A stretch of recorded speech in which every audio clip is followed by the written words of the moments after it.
Hi everyone, today I'm walking you through the 2025 autumn budget, what it means for disabled people, carers, families, living with long-term conditions. The announcements in November are really heavy on spending, heavy on reforms, and I think there's both good news in there and areas where disability and care could actually be hit quite hard. So I'm going to focus on the key categories. I've added chapter markers to the video. You'll be able to easily locate the relevant areas to yourself, and it will also help you quickly access the information if you want to revisit the video. So let's begin. So let's start with the positives. There are uplifts in terms of benefits, specifically around universal credit and disability benefits. And many of the disability related benefits, including those under the social security system, are actually going to get updated to reflect inflation. So that means if you receive support via benefits, for example, PIP, the personal independence payment, or DLA, disability living allowance, your payments will increase next year. And this will, marginally help offset some of those rising living costs. I think that's welcome news. However, it doesn't change the fact that many disability benefits are quite inadequate and really just don't meet the already rising costs. So in summary, the benefit increases help, but really only as a form of, protection, not an improvement of living standards per se. So the next update is around Motability. So the budget does make some changes to the Motability scheme, and a lot of disabled people will rely on this in order to, get access to modified, relevant vehicles for their transport.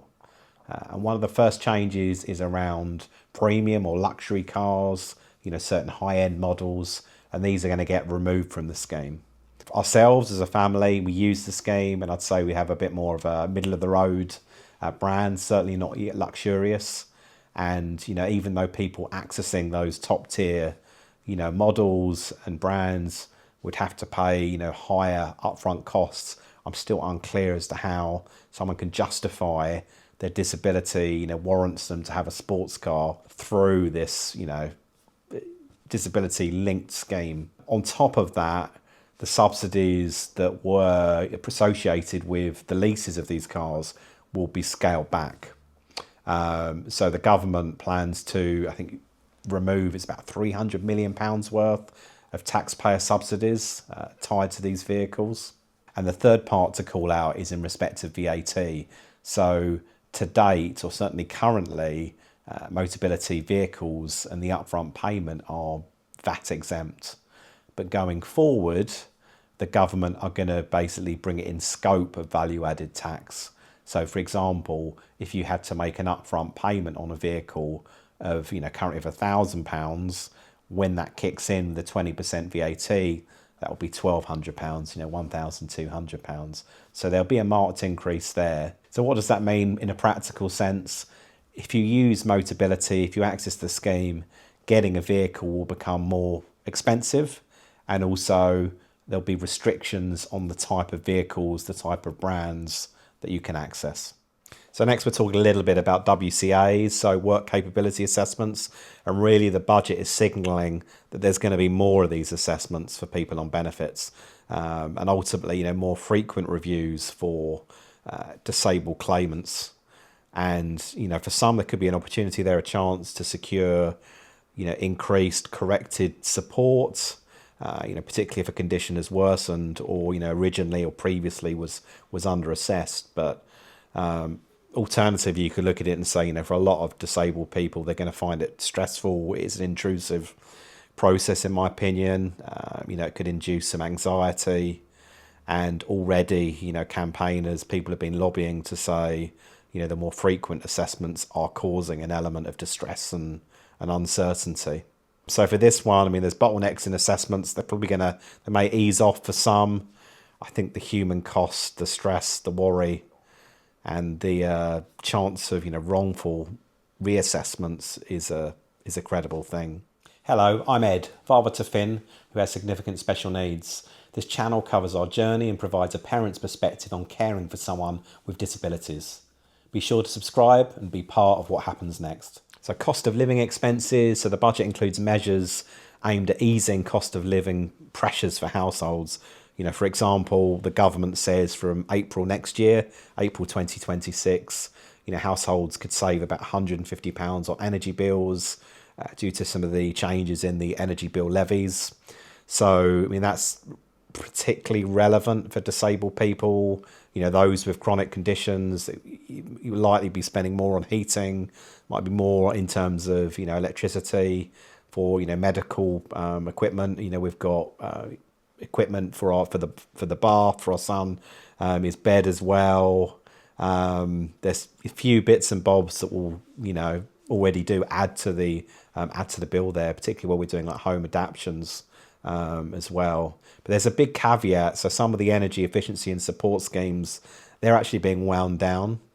So there was, previously existing support via energy suppliers for, insulation, boiler upgrades, and quite a few schemes. It's being noted they will actually fall away after March next year. So that could leave, disabled or low income households more exposed to this rising energy costs, who are still unable to access, some of these energy efficient improvements. We'll speak a little bit in terms of welfare spending, social security.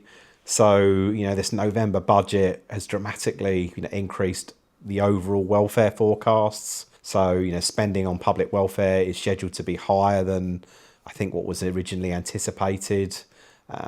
Partly because, respect to disability benefits, some of the planned changes have been dropped.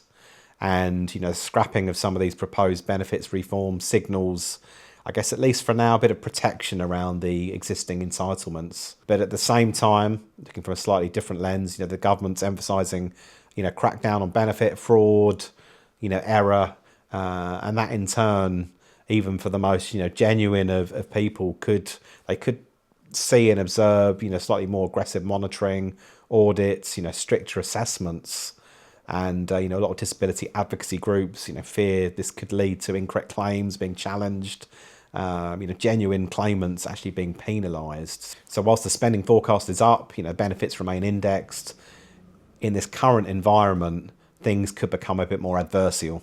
And grouping a few things into the rest section, social care, health services, long-term support, although the budget really pledges to spend more overall, there's no strong signal or visibility that I can see around extra dedicated funding for social care, long-term community disability support.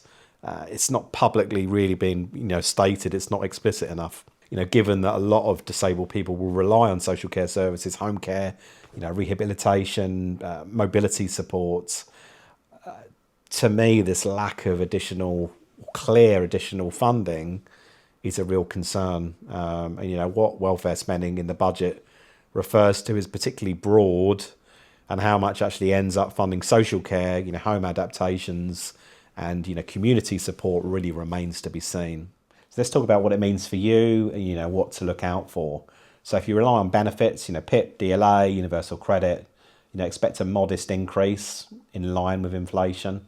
It may help a little bit in respect to rising costs, but maybe not enough, particularly if, prices continue to rise. If you use Motability, keep a lookout for those lease changes. There's going to be those tweaks to eligibility of vehicles, and, likely increased costs up front because of the VAT being brought in scope, and an extra 20% therefore on those upfront costs. If your support depends on assessments, WCA, PIP review, I think it's sensible just to prepare for more frequent reviews, and hopefully not too much, stress and uncertainty. Lower energy bills are of course a win, but only if energy efficiency support isn't removed entirely. So we've got to keep an eye on that one. And social care, community support still remains a little bit unclear. If you need home care, therapy adaptations, it's not that certain as to whether or not this budget is going to help or leave some of the pressure there. So in terms of my closing thoughts, the autumn budget 2025, it is a mixed bag for disabled people. A bit of protection, a bit of austerity, perhaps by stealth.